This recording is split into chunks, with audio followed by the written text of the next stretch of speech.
Iran Israel வார் இப்ப கொழுந்து விட்டு எரிய ஆரம்பிச்சிருக்கு. அதுக்கு முக்கியமான காரணம் அமெரிக்கா இந்த வார்ல இன்டைரக்டா இன்வால்வ் ஆகிட்டு இருந்துச்சு. இப்ப டைரக்டா இன்வால்வ் ஆகி ஈரான்ல உள்ள அணுசக்தி தளங்கள்ல அமெரிக்கா நடத்தின ஒரு வான்வெளி தாக்குதல்னால காண்டான ஈரான் அமெரிக்காவோட தாக்குதலுக்கு பதிலடி இந்தா இதோ அப்படின்ற மாதிரி கத்தார்ல உள்ள அமெரிக்காவோட மிகப்பெரிய ராணுவ தளமான அல் உடைட் ஏர்பேஸ்ல தாக்குதல் நடத்திருக்காங்க.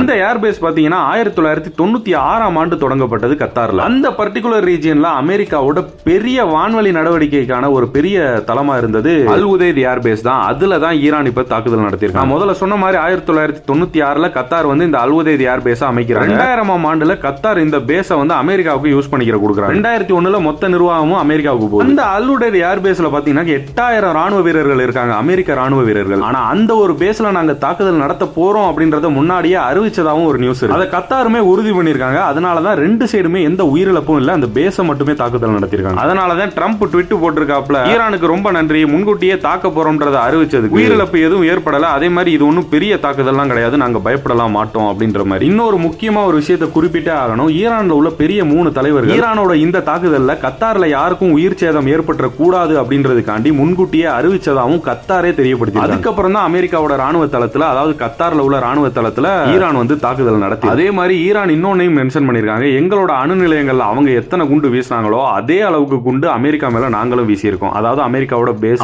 இந்த போர் வந்து சாமானியமா முடியற மாதிரி தெரியல, நாளுக்கு நாள் அதிகரிச்சுக்கிட்டே தான் இருக்கு. ஆனா இது எங்க போய் முடிய போகுதுன்னு தெரியல. ஆனா ஈரான் இந்த ஒரு விஷயத்தை பாராட்டி தாக்க போறது அமெரிக்காவோட ராணுவ தளத்தை, அதுல கத்தார்ல உள்ள எந்த மக்களும் பாதிச்சிடக்கூடாது அப்படின்றதுக்காண்டி முன்கூட்டியே அறிவிச்சிட்டு தான் அதை தாக்குதல் நடத்திருக்காங்க. ஒரு உயிர் பலி கூட ஏற்படல. அமெரிக்காவும் அதை உறுதி பண்ணிருக்கு, ஈரானும் உறுதி பண்ணிருக்கு, கத்தாரும் உறுதி பண்ணிருக்கு.